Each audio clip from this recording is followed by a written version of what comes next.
Do you want to throw your laptop directly at the wall when you hear vague advice like, take more initiative? Or someone says, you just need to find your why.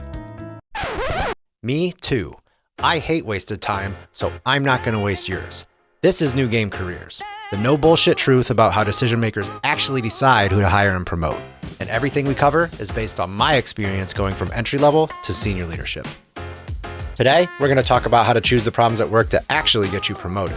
Then, I'm going to walk through 3 different types of problems and how much each one increases your value, and we'll also cover how to solve each type.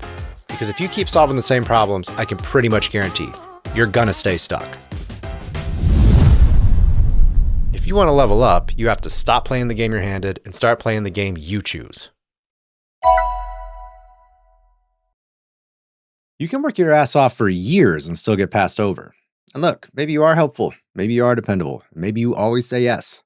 But somehow, you still watch other people get promoted ahead of you. It pisses you off. Look, I get it. But most of the time, it's not because you suck. It's because you're choosing the wrong problems. And since the entire goal of this podcast is to help you get promoted and to get you hired, that's what we're going to fix today. Now, society doesn't teach you how to identify and chase the right problems. And most of the time, you're going to hear things like, you just got to work harder. And eventually, you're going to get promoted, right? But look, society also gives dog shit advice. And this is one of those times because effort is subjective and promotions are not. Now, what actually moves your career forward is solving better problems. It's not just more problems, better problems. And since most people have never heard better and problems collide in the same sentence, let's go through what that actually means and give you some things that you can take away and start doing today. My name is Bobby. I'm the founder of New Game Careers, and this podcast is about making you more promotable and more hireable. Everything you hear is based on my experience going from the clueless guy asking what Outlook was on his first day to a 3-time director who's now led over 100 people. And if you want the exact yes or no actions for your next role or promotion, check out newgamecareers.com. But for now, let's get into it. So to start, let's talk about the opposite of better problems. Now, these are your default problems. These are the ones that show up on your doorstep day after day after day, but you keep entertaining them because they're familiar and they're comfortable.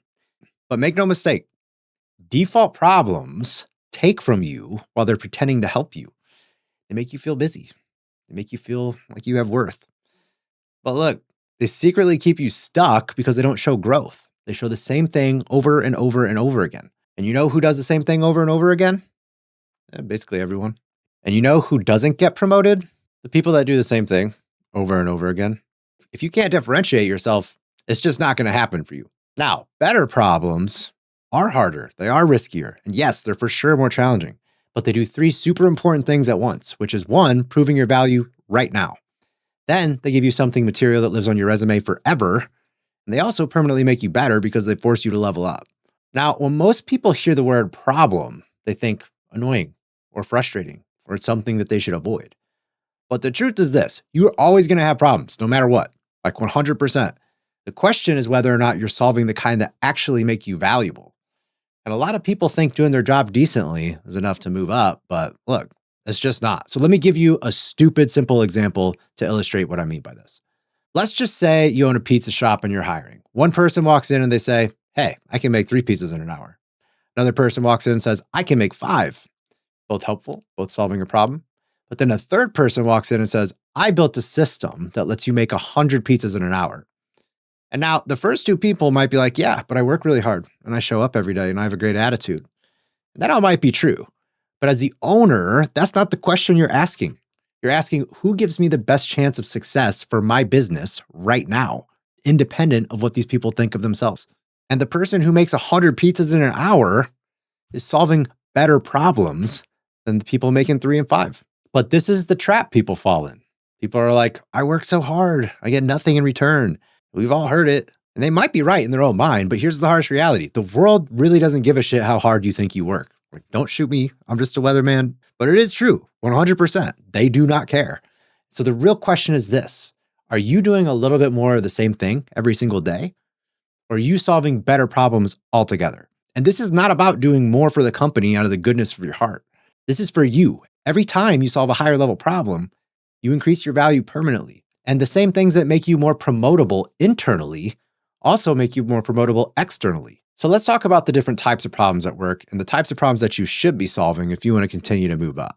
So the first type is high frequency, low impact problems. Now, this is the little bullshit that happens every single day. It's the repetitive small fires, the form breaks, the report gets messed up. A customer asks the same question for the 17th time they know the answer to. These problems do matter and there is value in solving them. But here's the trap. Most people spend their entire careers here. They get faster at reacting to the same things, but they never become actually more valuable. And this is like the first person in the pizza example. So this is the person that goes from 3 pizzas to 5 pizzas. Better? Yeah, for sure. Is it special? No. And it's not enough to get you promoted. So the move here is to stop reacting and start asking, why does this problem exist? Why does this keep happening and what's causing it? And how do we reduce or eliminate it? Because if you can tell your boss, hey, there's 25 instances of this every single year, and here are 3 ways we can reduce it, you immediately separate yourself from the person who just keeps dealing with the same bullshit over and over again. And that's the difference between doing your job and improving the business.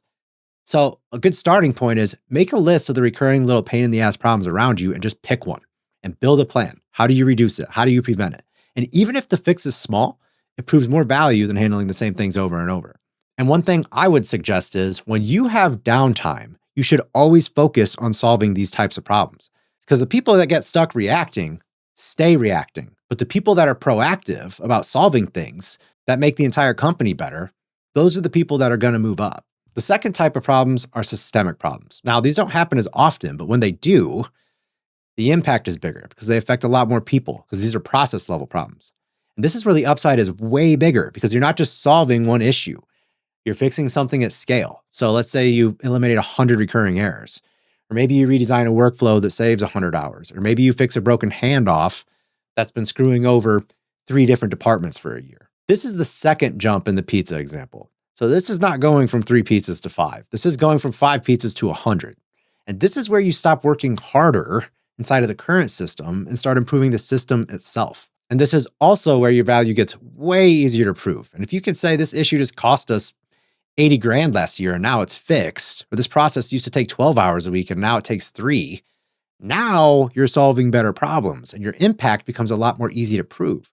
And your boss can defend that in the room that's deciding promotions. And I can tell you from personal experience, it's a hell of a lot easier to argue for a promotion when you can say, look, this person just saved us 100K. Let's put 10 grand in their pocket. But the key is looking for places where if one thing goes wrong, it affects a ton of people. So start by listing these points of failure in your role and then ask how they can be fixed. And some aren't going to be easy, but you know what? Some of them will. And those are the ones you want to cash in on. Now, I'm going to give you a story from my past that's a really good example of this problem. I'm 3 months into a new account. It's a Fortune 100 customer. I had never onboarded a client like this before in my life. Really didn't know what I was doing. And I get a text during lunch from my stakeholder, who's actually really cool. And she said, we need to talk right now. And I'm like, great. Like, there's no way this is going to be good. And it wasn't. Because as we're talking, she says, hey, look, you sent out like 30 orders that were supposed to be 1 box to people's houses on our behalf, but you didn't send boxes. You sent them pallets. You didn't send them 1 case. You sent them 10 cases. You 10x the order. So now there's semi trucks getting stuck in people's cul-de-sacs, in people's neighborhoods. And she's like, what the fuck is going on? Now, she didn't say that exactly, but like, that's what she meant. And honestly, it was within her right. But here's why. Here's why it happened. Because when they gave us these orders, we would put them into a form and we had a human doing that.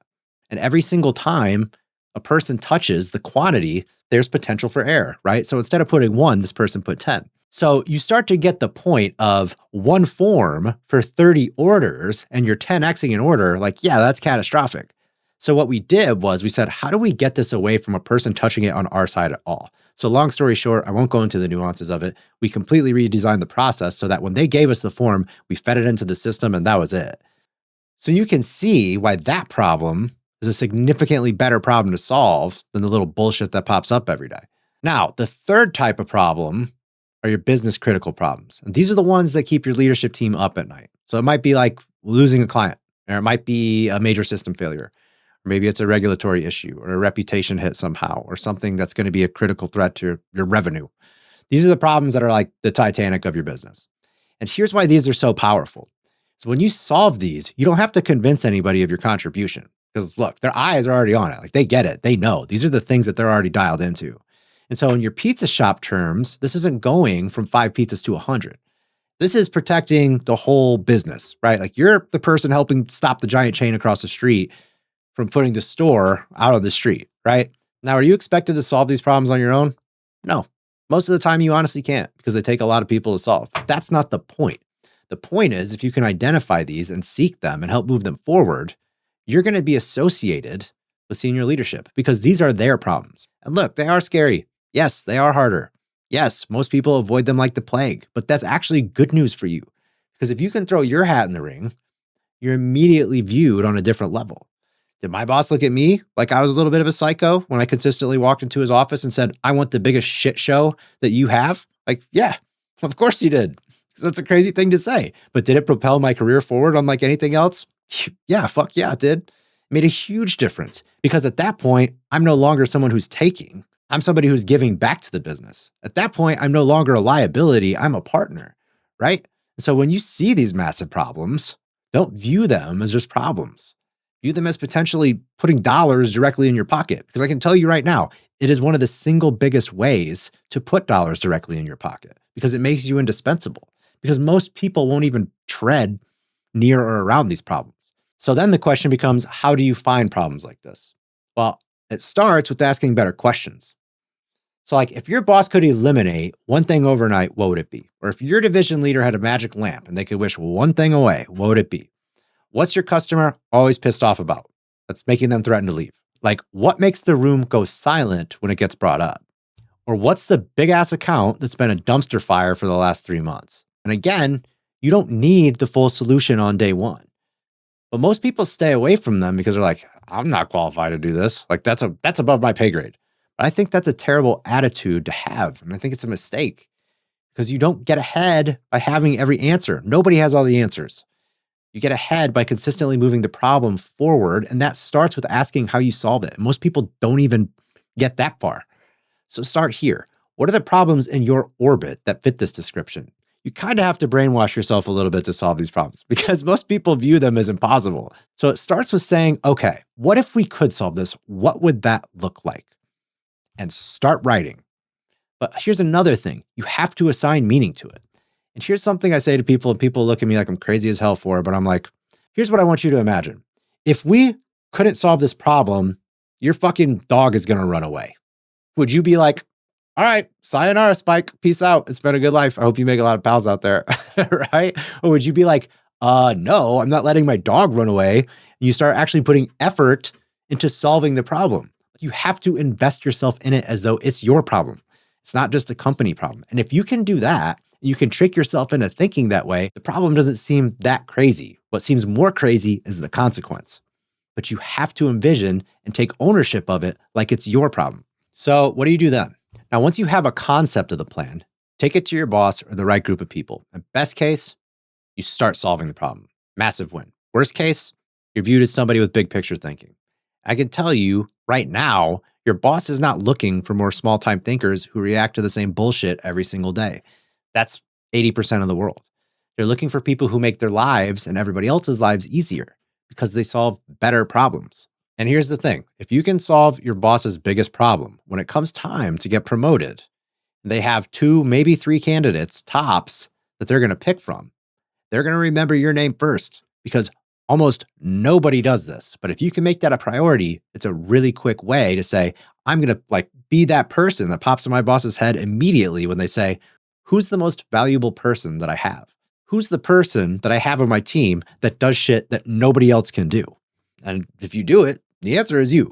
So let's recap. There are 3 different types of problems. High frequency, low impact problems make you a little bit better. That's your 3 pizza person becoming a 5 pizza person. And there are systemic problems that improve the process itself and multiply your value. And that's your 5 pizza person going to your 100 pizza person.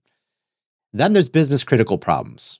Now, these protect or transform or save the business. And these aren't, I make pizzas faster. These are, I helped keep us alive. I helped keep the boat from sinking, right? So yeah, it's a little bit of a mindset shift. But if you want to move up, you have to stop judging yourself by how hard you think you work and start judging yourself by the level of problems you're solving. Look, you're always going to have problems. The real question is whether you keep solving the same ones over and over, or you start stepping towards the one that actually change your value. So until next week, I'll leave you with this. The problems in your career are not going away. That part is not optional. The part that is optional is whether you keep spending your energy on the same familiar nonsense problems, whether you start choosing the problems that actually change who you are and what you're worth. Because the people that move up are not just the busiest people in the room, they're the people that are solving better problems. But that choice always starts with you, and you always have a choice.